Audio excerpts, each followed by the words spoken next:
Application of integral में हम लोग एरिया निकालना सीख रहे थे, तो हम लोग ये क्वेश्चन नंबर 2 करेंगे, ठीक है। इसमें क्या निकालना है, find the area of the reason bounded by क्या है,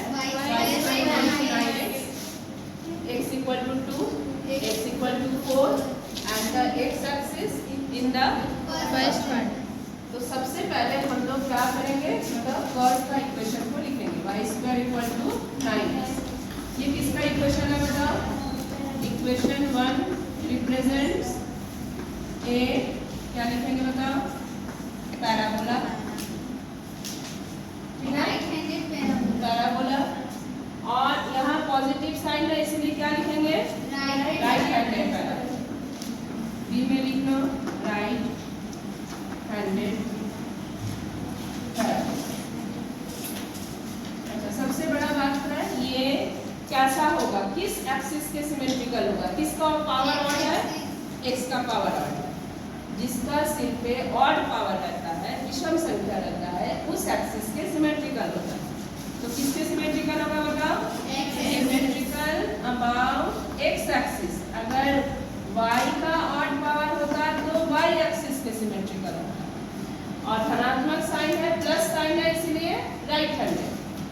और एक में इवन एक में ऑड होता है तो पैराबोला का समीकरण होता है। दूसरा क्या पहचाने, यहाँ प्लस साइन है तो राइट हैंडेड पैराबोला या लेफ्ट हैंडेड में कोई भी हो सकता था, क्योंकि सिमेट्रिकल अबाउट x एक्सिस। क्योंकि धनात्मक साइन है इसलिए क्या हो जाएगा, राइट हैंडेड पैराबोला। और चौथा पॉइंट हम लोग लिखेंगे, अगर x को 0 करते हैं तो y भी क्या आ जाएगा, अगर x की जगह 0 बैठा तो y भी क्या हो जाएगा, 0। therefore क्या लिखेंगे, it passes थ्रू, कहाँ से गुजरता है, ओरिजिन से, इट पासेस थ्रू 0।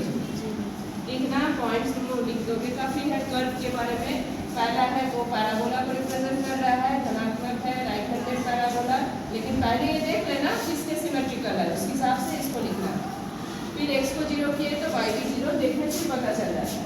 इसके बाद हम लोग क्या देखेंगे, क्या क्या से घिरा हुआ है, किससे घिरा हुआ बताओ, x इक्वल टू 2 एक बाउंड्री का काम करेगा और x इक्वल टू 4।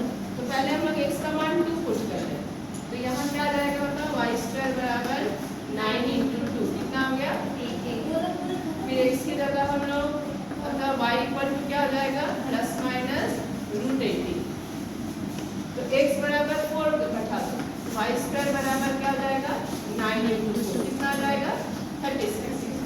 तो y बराबर क्या हो जाएगा, वर्गमूल 36 इक्वल हो गया 6। देखो हम लोग का अंदाजा, ये नहीं भी निकालेंगे तो भी चलेगा। मेन हम लोग को पता है कि ये राइट हैंडेड पैराबोला है। तो हम लोग क्या करेंगे, सबसे पहले हम लोग देखेंगे इसका बाउंड्री कौन कौन सा है, 1 2 3 4। कौन सा बाउंड्री हुआ, एक x इक्वल टू 2 और दूसरा बाउंड्री क्या हो गया, x इक्वल टू 4। और ये कैसा है, राइट हैंडेड और सिमेट्रिकल अबाउट x एक्सिस और 0 0 से गुजरता है। तो अंदाज से कर लो, 1 2 3 4 5 6, 1 2 3, नीचे भी 6 तक कर लो, 4 5 6।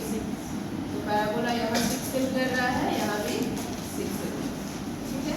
तो पैराबोला दोनों बना लिया।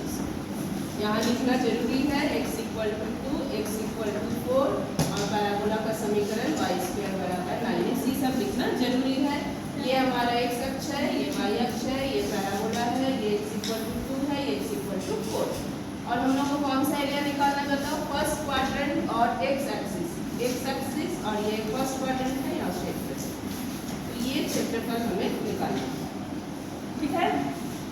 कौन सा बताओ क्षेत्र क्या निकालना है, कौन सा बाउंड्री कौन कौन है, x इक्वल टू 2, दूसरा x इक्वल टू 4, तीसरा x एक्सिस, चौथा पैराबोला।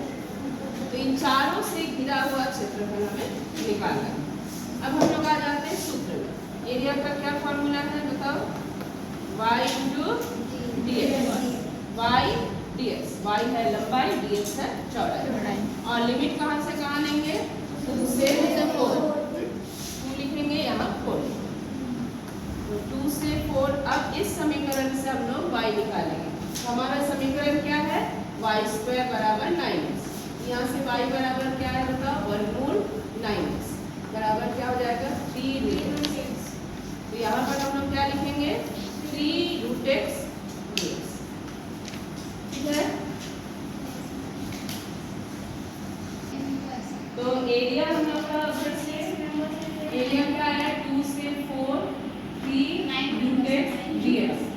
ठीक है, फिर हम लोग क्या करेंगे 3 को हम लोग बाहर निकालेंगे 2 से 4 रूट एक्स को हम लोग क्या लिख सकते हैं x का पावर 1/2 dx। अब इसका इंटीग्रेशन करेंगे 1/2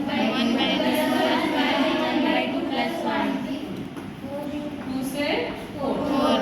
ठीक है, फिर इसको पलट के ये क्या हो जाएगा बताओ, ऊपर चला जाएगा 2/3 और x का पावर 3/2 लिमिट 2 से 4। ये 3 कट जाएगा ना, यस मैम। क्या जाएगा 2। 2 अब x की जगह हम लोग क्या बैठाएंगे 4 का पावर 3/2 4 लिमिट 3/2।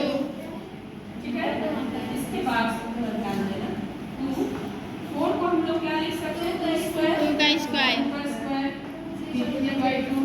ठीक है, फिर माइनस, फिर यहाँ क्या लिखेंगे 2 का घात 3/2 को हम क्या लिख सकते हैं 1.5 लिख सकते हैं ना। 2 का पावर 3/2 था, उसको हम लोग 1.5 लिख सकते हैं।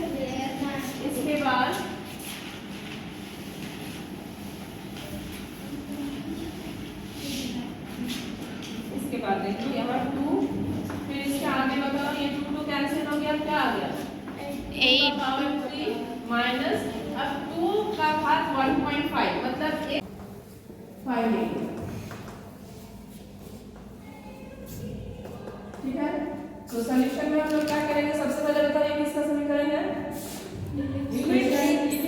इक्वेशन 1 रिप्रेजेंट्स, क्या लिखेंगे एलिप्स, फिर क्या लिखेंगे x को 0 के, अब बताओ तुम लोगों ने नहीं बताओ y बराबर क्या आ जाएगा बहुत अच्छा, y को 0 किए x प्लस -3। अब तुम लोग का एलिप्स का अंदाजा हो जा रहा है किसका लग रहा है, तो x एक्सिस में हम लोग का ज्यादा, x एक्सिस पर कम जगह ले रहा है ना, y एक्सिस में ज्यादा, तो y यहाँ निगेटिव हम लोग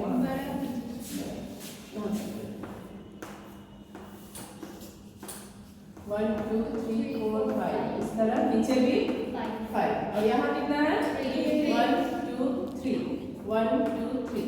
तो देख रहे हो y एक्सिस पे ज्यादा जगह ले रहा है और x एक्सिस पे कम जगह। तो ये कैसा एलिप्स हो गया वर्टिकल। यहाँ क्या लिखेंगे 3 यहाँ 0 को मैं पूरा क्षेत्रफल निकाल रहे हैं, लेकिन हम क्या बोले तुम लोगों को सिर्फ फर्स्ट क्वाड्रेंट। एरिया बताओ क्या लिखेंगे, अब फिर वही 4 गुना ना 4, फिर लिमिट क्या लिखेंगे लिमिट 0 से 3 और y। अब कोई बताओ तो y हम लोग क्या लिखेंगे, ये फिर बता सकते हो कहाँ से निकालेंगे y हम लोग फर्स्ट समीकरण से निकालेंगे, यहाँ से हम लोग करेंगे। बताओ क्या लिखेंगे y स्क्वायर 5 इक्वल टू 9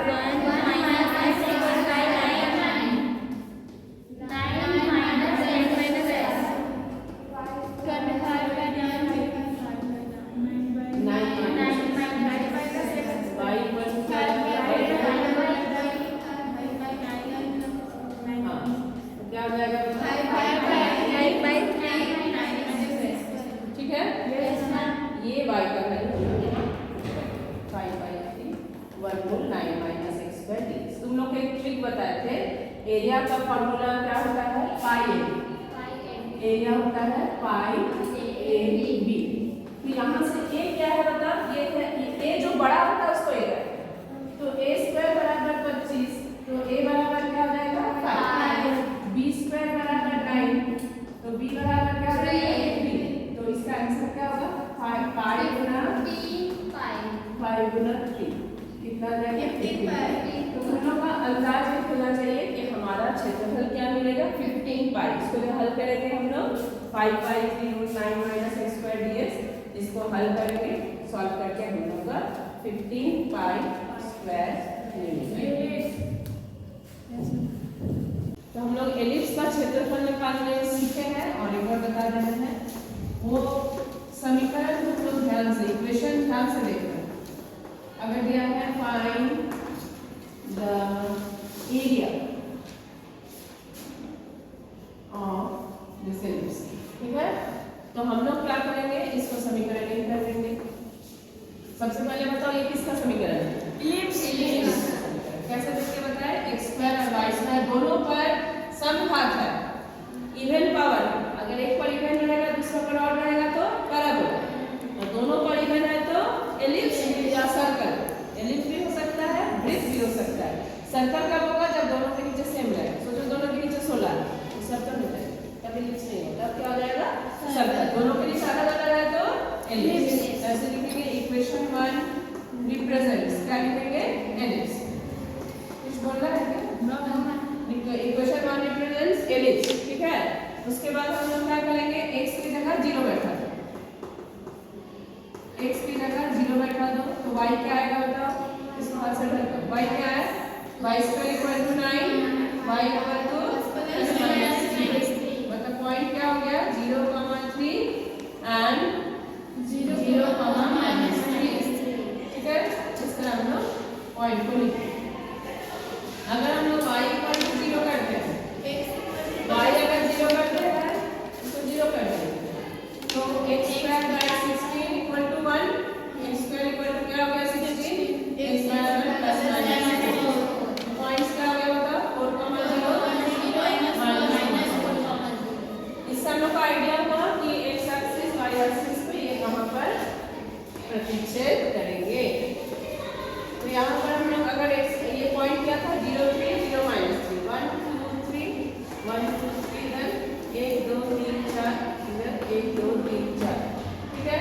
बस एलिप्स को तुम लोग ठीक से बनाना, वो वृत्त जैसे नहीं दिखना चाहिए। यहाँ हमारा पॉइंट क्या बताओ? 4, 0, यहाँ 0 के लिए, यहाँ -4, यहाँ 0, ठीक है। अब जो है पूरा क्षेत्रफल हम लोग को निकालना, ये पूरा क्षेत्रफल हम लोग को निकालना। तो हम लोग कैसे निकालेंगे? तो एरिया क्या होगा?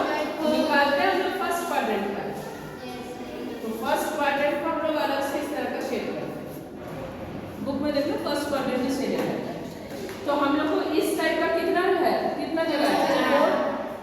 तो हम लोग चारों का क्षेत्रफल से ना पूरा का क्षेत्रफल निकलेगा। तो 4 गुना करेंगे और लिमिट क्या लिखेंगे? यहाँ से x का मान 0, यहाँ पर x का मान 4। तो क्या लिखेंगे? 0 से 4 y dx, 0 से 4 y dx, ठीक है। अब ये y कहाँ से मिलेगा? उस इक्वेशन से, ठीक है। आगे तुम लोग का बन जाएगा ना 0 से 4, यहाँ से हम लोग y का मान निकालेंगे। तो कैसे करेंगे? y स्क्वायर बाय 9 बराबर 1 माइनस x स्क्वायर बाय 16। इधर हम लोग एक्सट्रीम लेंगे क्या? 16 बाय x स्क्वायर बाय 16। तो y square equal to 9 by 16 to 16 minus x। यहाँ से y स्क्वायर आया। अच्छा y की जगह हम लोग क्या लिखेंगे? 3/4 y बराबर इसका रूट हो जाएगा 3/4 वर्गमूल 16 माइनस x। ये हमको y का मान मिल गया। इसी y का मान को हम लोग यहाँ बैठा देंगे 3/4 वर्गमूल 16 माइनस x स्क्वायर dx। आगे तो बन जाएगा